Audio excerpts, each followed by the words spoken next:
Morning Talk with Siki Mgabadeli. And time for our mental and psychological matters now with our resident psychologist, Joanna. Today we're focusing on self-esteem. What is it? What's the big fuss?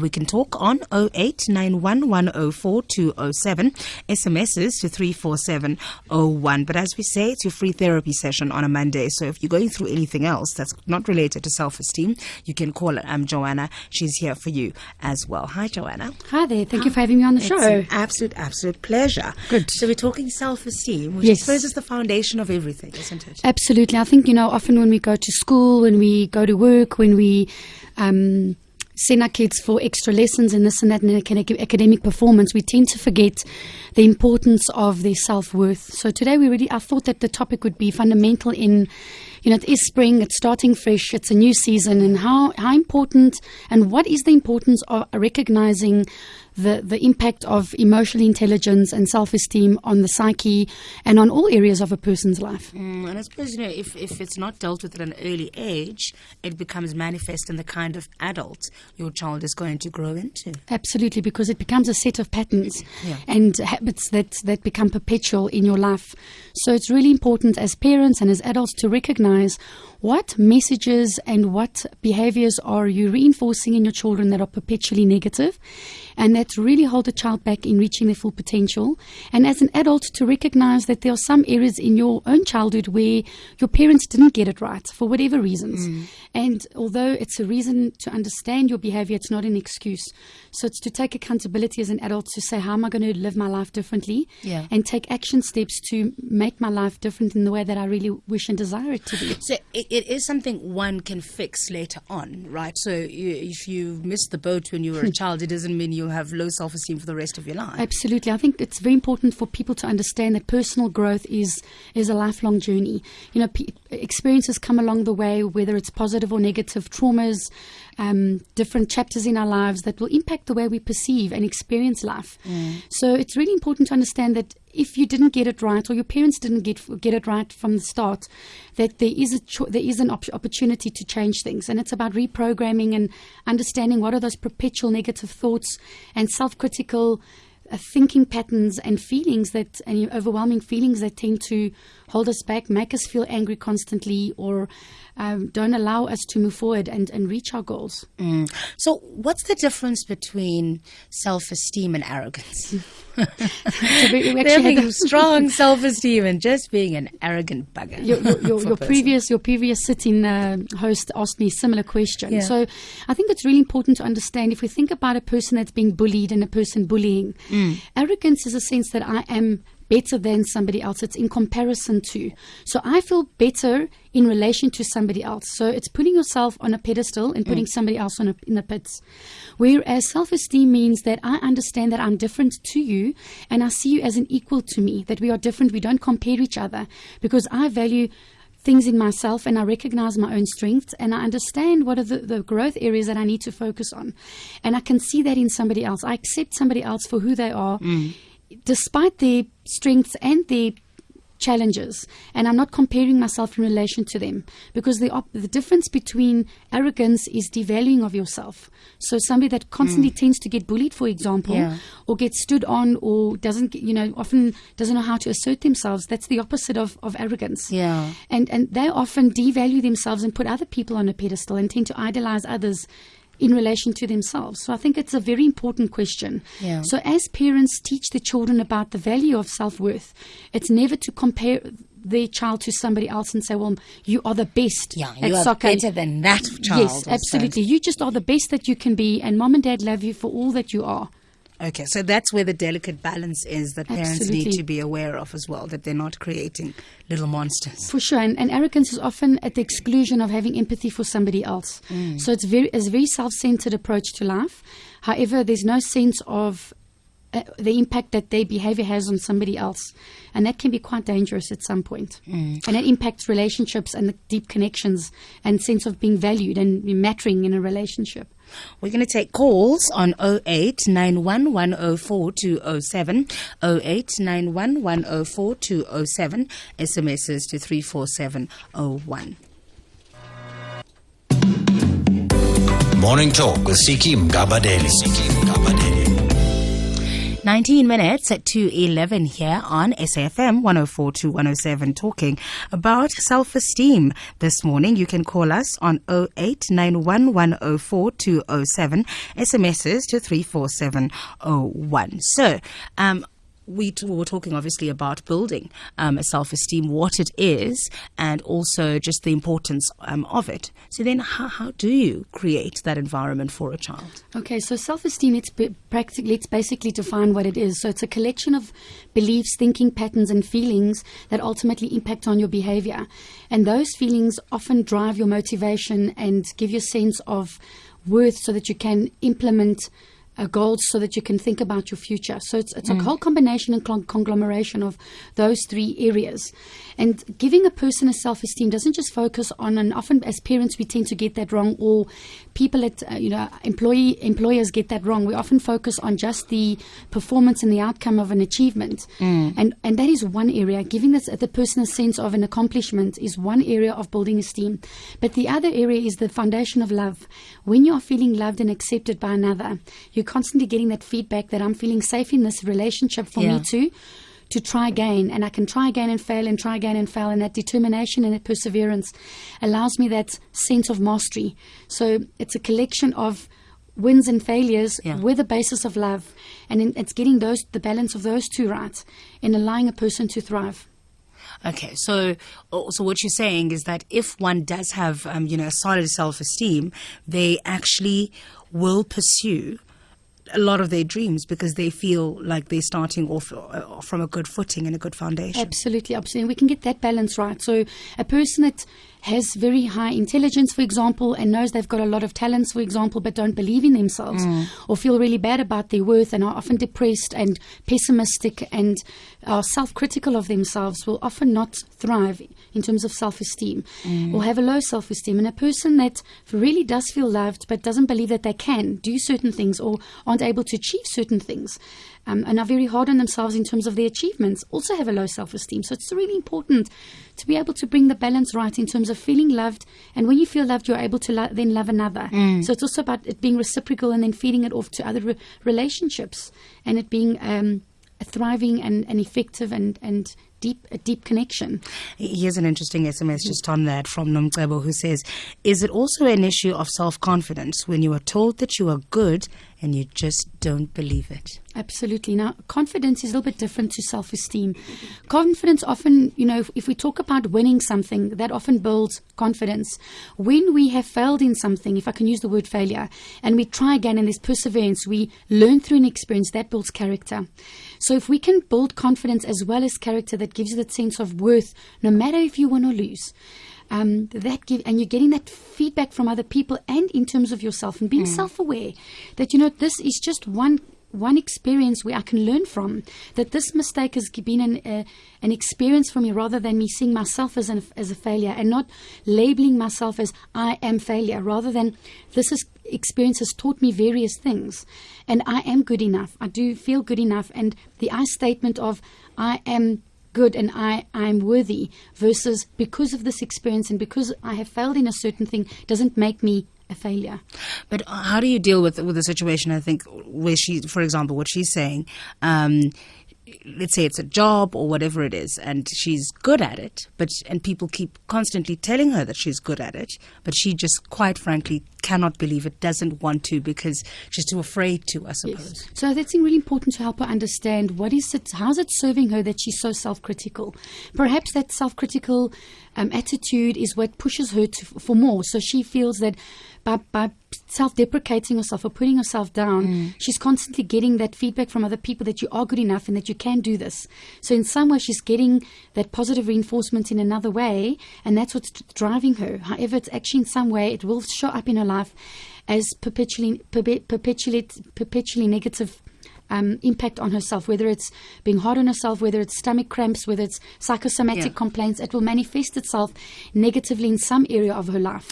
Well, I mean, it is important to not think that you're the best thing since sliced cheese at everything, and to also look back. And I do that sometimes. I just play back some old shows just to have a listen. And the one thing I hate more than anything in the world is to listen back To to old myself. tapes. But I have to do it as part of my job.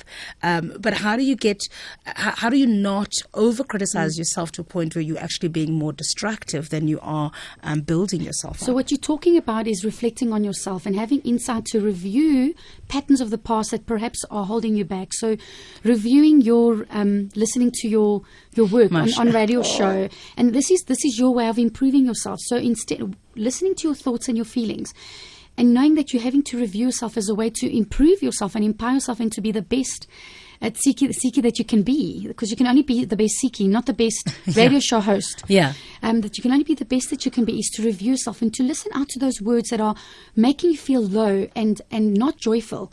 So low and depressed, and when you feel yourself taking the whip and whacking yourself on the back, then you recognize that is not helping me.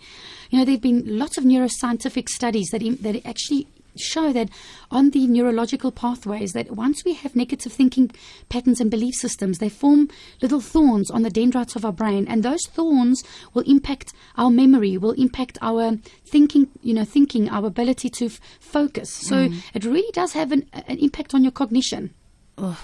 And with our education system, and I'm not just talking here in South Africa, but I suppose around the world, do we pay enough attention to emotional intelligence? There's a big focus on the percentages, how much percentage you're getting in mathematics and science and English and so on. So your academic performance, but no one seems to pay much attention to emotional intelligence. It's a very good question. So that's why we have forums like these. There was a study that was done in the early 2000s by Dr. Feinstein from the Center of Economic Performance, and he said that he did a study on 10-year-old children, a longitudinal study, and he said that a very good indicator of high earnings in their 20s is having a high emotional intelligence and high esteem at around the age of 10. So and it's not reflective of your academic performance. So if you've got a high esteem, Richard Branson is a very good example of that, and I'm not suggesting people need to ditch school and leave school at the age of 16. But he really believed in himself. And those consistent failures in his life, he didn't see them as failures, he saw them as opportunities for growth. So really it is so important that we have forums like these to educate people about being very mindful about what feedback are you giving yourself, what messages are you giving yourself, how you're role modeling to your own children about the value of yourself. And there's a difference between, often very high achievers are quite self-critical, but it's about recognizing, having goals for yourself and working towards a goal and not deprecating yourself, and really recognizing the difference. So being self-aware is really important, and reviewing your life is very important, but not being stuck in the past and not having those old video recorders or tape recorders in your head playing itself up. That can cause anxiety, it can cause depression, it can start causing suicidal thoughts, it can cause negative impacts on your relationships. So it really does impact on creating a dysfunction in all areas of your life. And you're right, because sometimes you can just get stuck there and not move on and be the best person that you can be, because you're thinking, well, I can't do this, I was terrible at it. So, and if I thought like that, I wouldn't get up in the morning and come here after having listened to previous conversations that we've had. Here's an SMS. Someone says, how do you know that self-esteem loss or gain is bad or good? It's a spiritual road perpetually. So it's a good question. Again, if we look at ourselves in all areas, so self-esteem will impact your ability to understand yourself internally, your ability to recognize what values guide you, and those values could be potentially your spiritual values. So those values and attitudes are the foundations of how they guide you through life, and what decisions you make, and what behaviors will hold you back or will pull you forward. So there's a spiritual connection, there's a connection to yourself, to your family, to your friends, to your relationship with money. So if you've got a low self-esteem, you'll either overspend and not recognize bad decision making. Spending lots of money will make you feel good. You'll go gamble to feel better. So your relationship to yourself and the interpersonal relationship with yourself will impact every relationship, including the one that you have spiritually. And how do parents identify low self-esteem in a child? Okay, so little things like listening to their words and their actions and their behavior. So, for example, a child says, I can't do this. Very dependent, passive behaviors, very withdrawn. So an I can't do attitude. Not being able to think about their future in a positive way, so being very pessimistic, not wanting to connect with other people, feeling very withdrawn and shy. I'm just trying to very negativistic thinking. So those sorts of things, not wanting to try, even if they're not sure. So look out for those kinds of things, because that might just be Indicators. It Sure. doesn't mean that they definitely have a low No, self-esteem, no. because some people are just, I suppose, introverted. And as teenagers, we often look at self-harming behavior, and Yeah. that manifests in very psychosomatic complaints, whether it's anorexia or bulimia, self-cutting, self-harm kind of behavior, head-banging, for example. So those kinds of behaviors, holding the child back and not helping them thrive in their lives and not getting them to see their full potential and their own sense of worth, beating themselves up, often, having an ordinary sense of self and not looking at themselves and saying, my life has some extraordinary value. I do have some value. I have some worth. I am able to contribute to society just because of the person that I am. We're going to take calls and read some SMSs in a moment. Morning Talk with Siki Mgabadeli. This is SAFM 104 to 107, talking self-esteem with Joanna this morning. She is a clinical psychologist and director of the Psych Matters Family Therapy Center in Bedfordview. Let's take a call from Eric in Joburg. Hi, Eric. Hi. I just want to find out what your expectations of this theory I have here, which is that one of the reasons South African, especially black South Africans, are battling with self-esteem in the new South Africa is an example like this. Trevor Noah tweets that, people are being mugged in Long Street. Why doesn't Helen Zille put policemen there? And the answer she gives is the police are busy dealing with gang warfare in Hanover Park. Oh, so colored people are to blame for the lack of police people in Long Street. Another example, you have experts earlier on in 30 minutes. We are talking about what's wrong with jobs. They are saying BEE, labor laws. Everything that they say is a problem has to do with what black people have done politically and otherwise. And white people in business have no responsibility. There's nothing that they are doing wrong. Every time something is wrong. So could you tell me how much of this is contributing to a collective lack of self-esteem? When things go wrong in South Africa, it's blacks. When they go right, it's white people. And it's all over the media. I'll listen on the radio. Thanks, Eric. Joanna? Okay, I think it's a very important question, because I think South Africa is a good example of historical alienation and putting down and devaluing and idealizing of a nation or a culture or a color. And what seems to me that is happening, based on what the caller is saying here, is that if we can start, every single human being can start to take accountability for their own lives. Yes, the things will come along the way that will pull us back or pull us forward, but it's about us taking accountability for our own lives, whether it's BE that's in place to assist people, whether it's forums like this to empower people. At the end of the day, when a person that feels esteemed will take ownership for their own lives and say, right, I recognize that there are going to be certain red tapes. I recognize there's going to be certain blocks and challenges in my area. Self-esteem is an armor against all the challenges that are faced in the world, that these challenges they're not going to be there to stop you.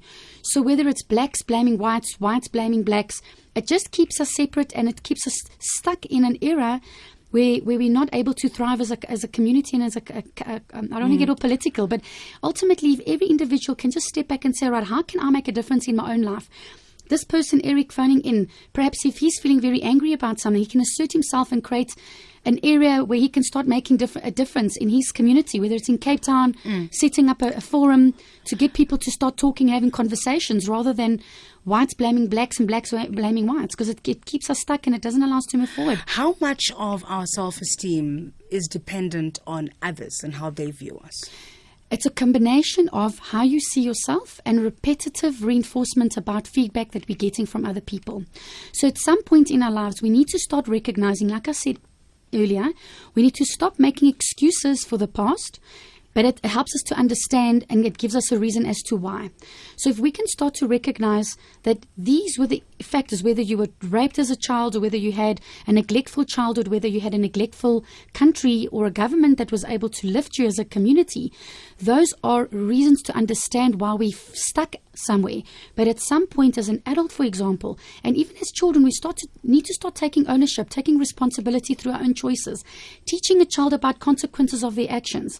So if Eric, for example, decides to create a warfare because of this, is he repeating the cycle of the past? He can do it in a constructive way by being assertive and saying, right, we need to make a difference here, or in a destructive way where we repeat the cycles of the past. So really, as a society, we need to start recognizing how we're co-creating our experiences.